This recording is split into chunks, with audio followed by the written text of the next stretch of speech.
Antes, ¿no? Entonces, vamos a ir hablando sobre los exámenes complementarios que tenemos que pedir cuando estamos evaluando a un paciente en relación al aparato respiratorio, ¿ya? Primero vamos a ver que se tiene que pedir una gasometría arterial, un examen funcional respiratorio, la capacidad de difusión, un centellograma de ventilación, perfusión pulmonar, broncoscopía, punción pulmonar, punción y biopsias pulmonares y el examen radiológico. Todo esto lo vamos a ir describiendo a continuación, ¿ya? Entonces, ahora vamos a ir sobre los estudios de la función pulmonar. Espirometría, la flujometría, la gasometría, el pulsoxímetro y la polisomnografía. Empezamos con la espirometría y la flujometría, que es el análisis de los volúmenes pulmonares y flujos aéreos bajo circunstancias controladas, ¿no? Es la técnica básica para la valoración del enfermo respiratorio desde el punto de vista en un paciente funcional. La espirometría simple es aquella que el paciente expulsa todo el volumen del aire posible sin límite de tiempo, ¿ya? Y la espirometría forzada es aquella en que el paciente expulsa todo el aire contenido en los pulmones en el menor tiempo posible. Las definiciones, ¿ya? El espirómetro es un instrumento capaz de poder medir los volúmenes pulmonares, ¿no? El neumotacógrafo es un instrumento capaz de medir los flujos aéreos, ¿ya? Regularmente estos dos se integran en un solo equipo. En la técnica se pide al paciente que realice una expiración lo más intensa, rápida y prolongada posible tras una inspiración forzada, ¿no? Con lo cual vamos a obtener dos gráficas, el volumen y el tiempo y la gráfica de flujos y volumen.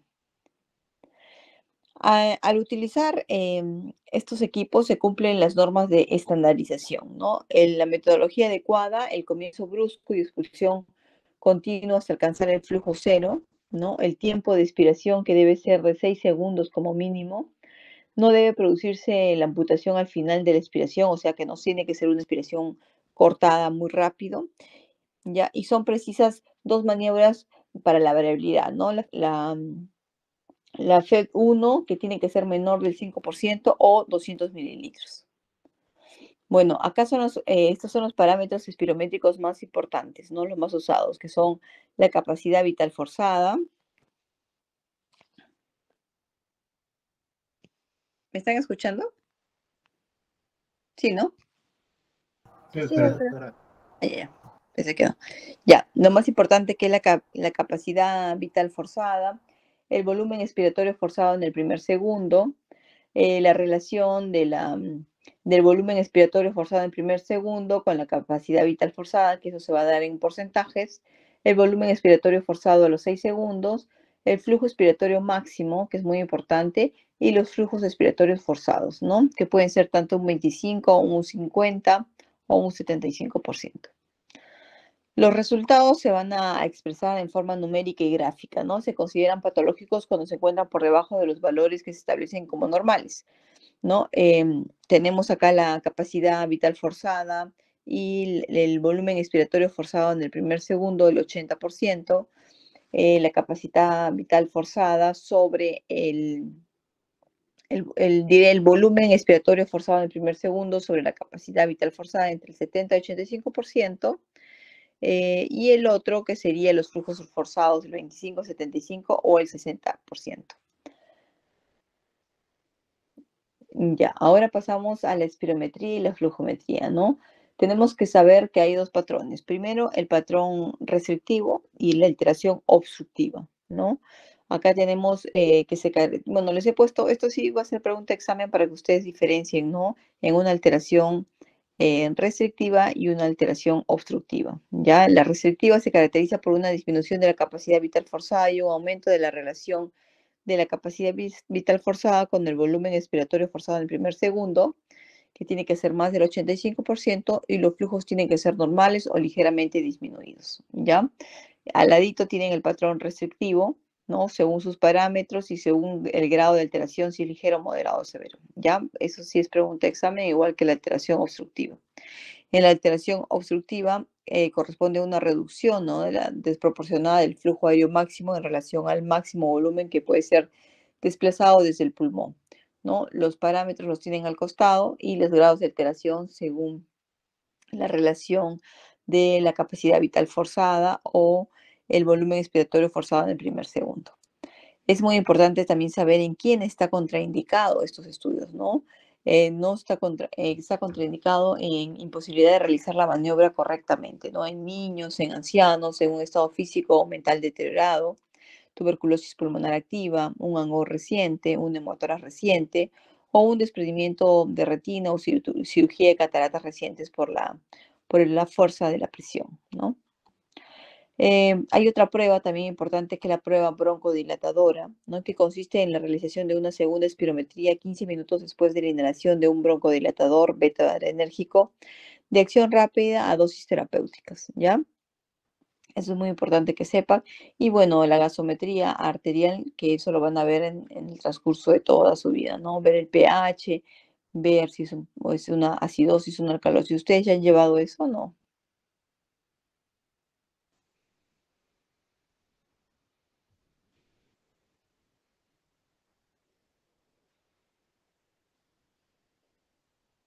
chicos? ¿Me escucha?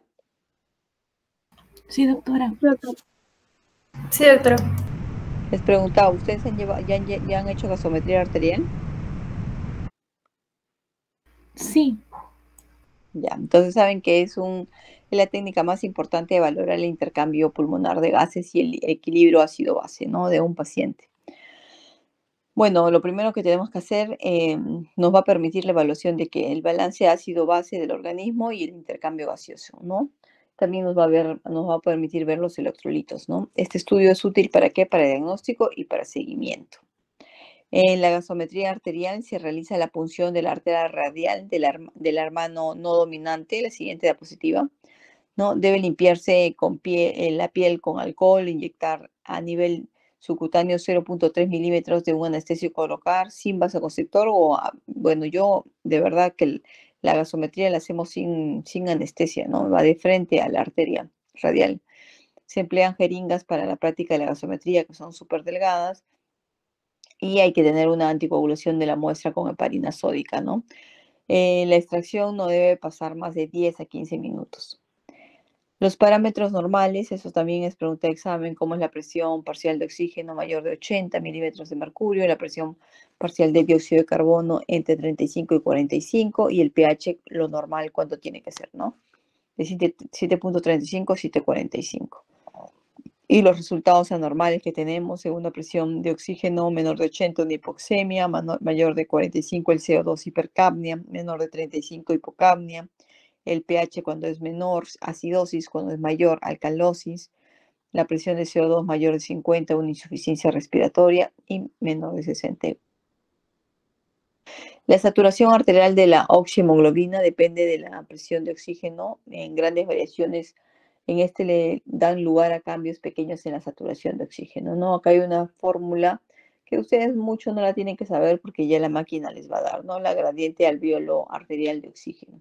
El valor normal es menos de 10 a 15 milímetros de mercurio.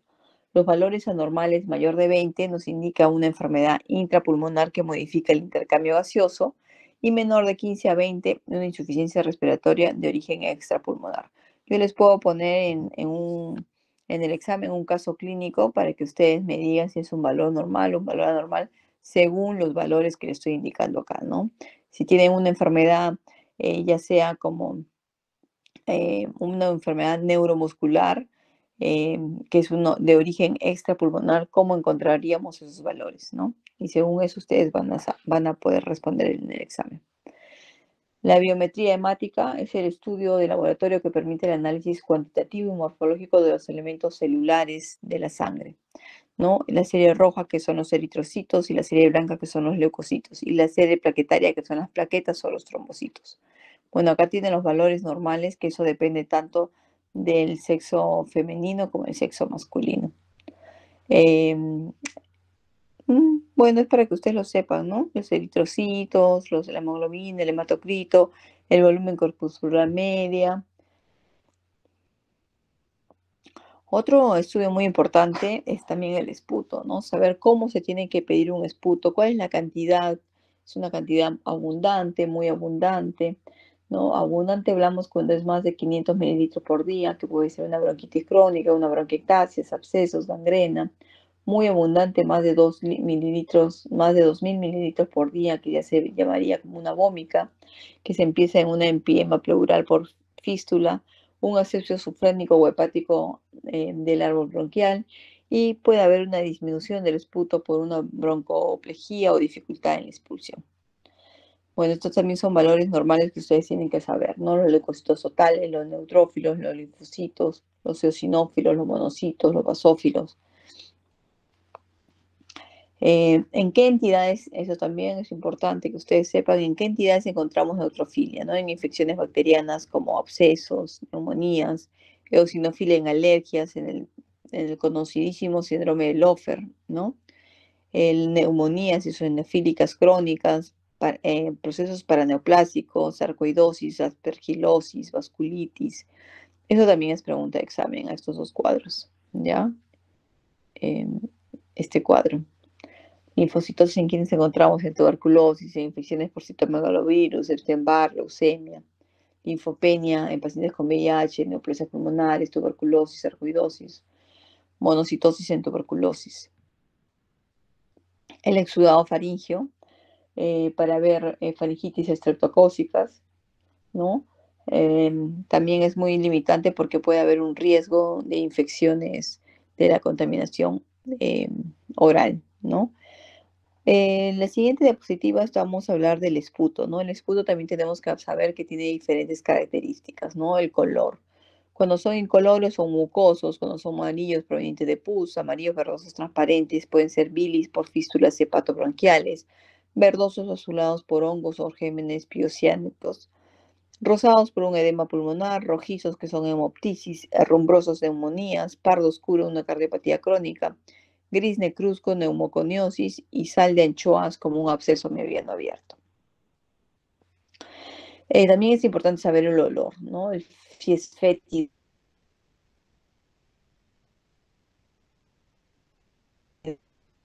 una tuberculosis cavitaria.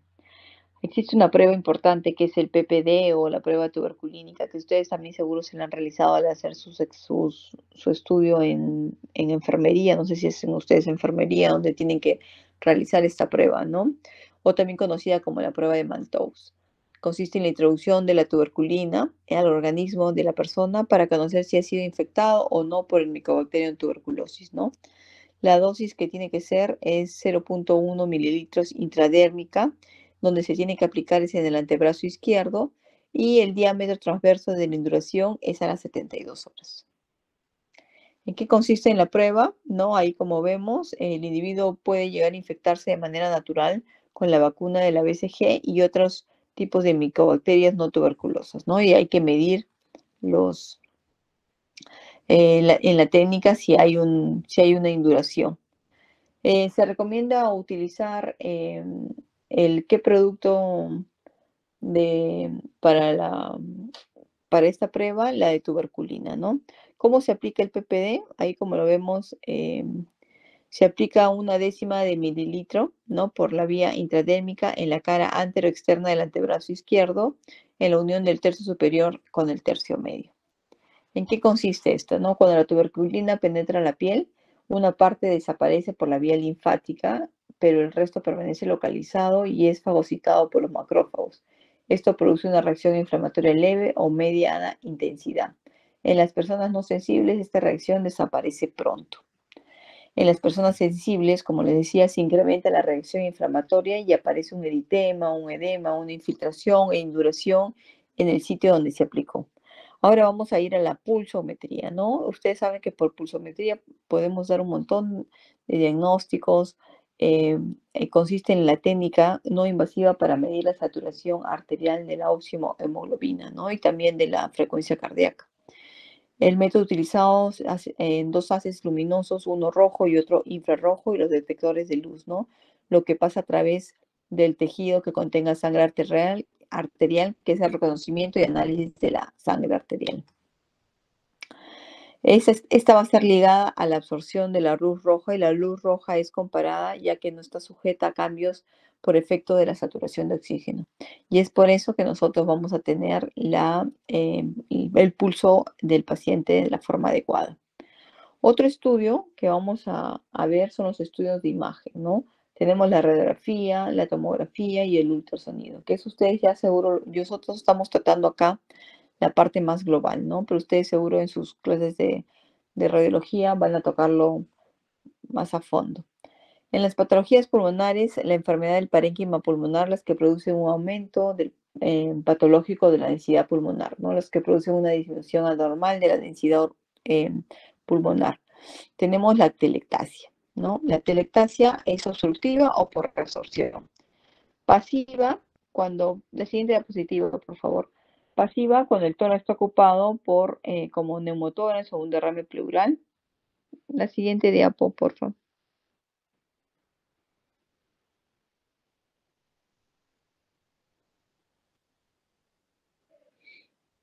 ¿Me escucha? Ya. No, la anterior. Ya. La compresiva, que va en relación a una masa pulmonar, y la cicatricial, que es una fibrosis pulmonar secundaria a lesiones inflamatorias crónicas como la tuberculosis o la silicosis. Tenemos manifestaciones radiológicas, ¿no? Las patologías de mayor densidad directas, una oposidad pulmonar de la región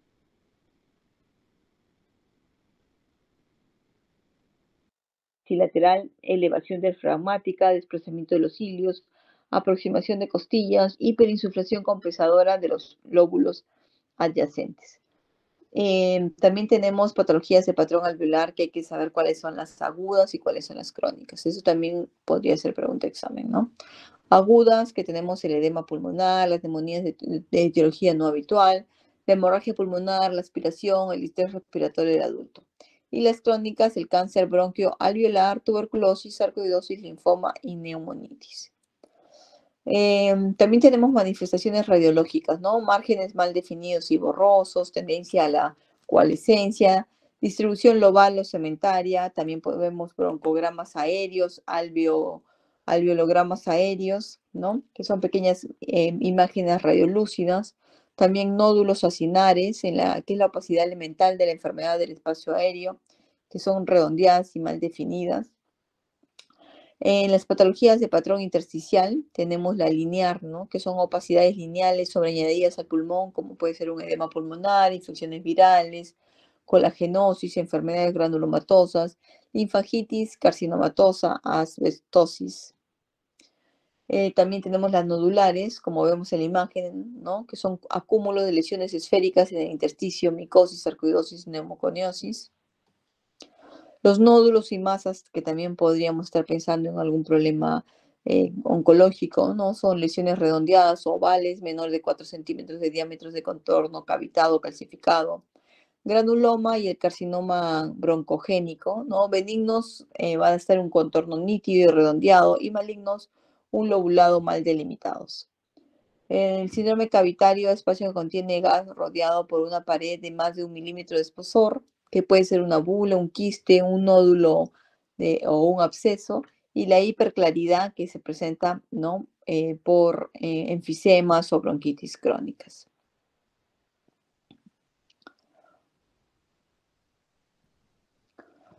En la tomografía, que es otro examen complementario, ¿no? Tenemos indicaciones de tomografías, ¿no? Cuando tenemos una evaluación de patología torácica oculta sospechada clínicamente, ¿no? O una evaluación de alteraciones descubiertas en la radiografía de tórax si queremos profundizar un poco más, o detección de nódulos pulmonares, ¿no? O detección de un cáncer precoz de pulmón, o determinar el estadio y seguimiento de un carcinoma de pulmón.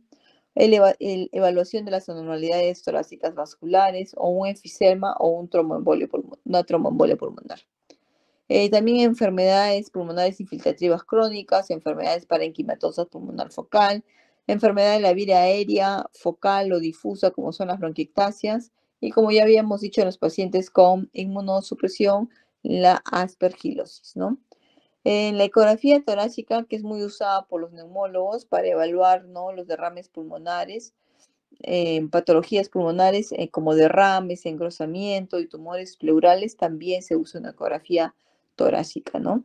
En el hemotórax vamos a detectar zonas hiperecoicas, trasudado o exudado, ¿no?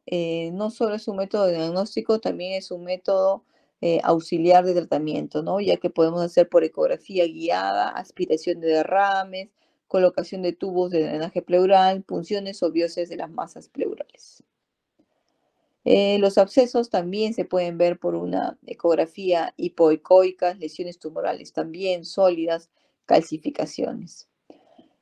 También la ecografía es muy importante en la patología del pulmón y del mediastino, ¿no? En esas regiones la ecografía se limita a lesiones en contacto con la pared torácica. Es útil para discernir entre lesiones sólidas o líquidas y para ver si hay una posibilidad de punción. Hablando ya de punción, pasamos a la siguiente, que sería una punción pleural diagnóstica, ¿no? O llamada la toracocentesis diagnóstica, que es extraer el líquido de la cavidad pleural, ¿no? Esto puede ser tanto diagnóstico o también como terapéutico. Eso también es importante en la punción pleural diagnóstica, ¿no? La toracocentesis, hay que hacer un análisis citológico, un análisis bioquímico y un análisis microbiológico del líquido pleural que estamos sacando. Suele ser entre 50 a 100 mililitros de líquido pleural para realizar los siguientes estudios, individualizando cada problema clínico de cada paciente, ¿no? Hay que pedir una citología, proteínas, glucosa, LDH y amilasa, hemoglobina, hematocrito, recuento de células rojas, leucocitos, concentración de lípidos y un pH.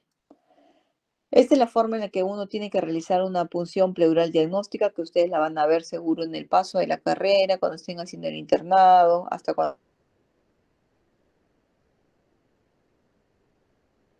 el líquido, ¿no?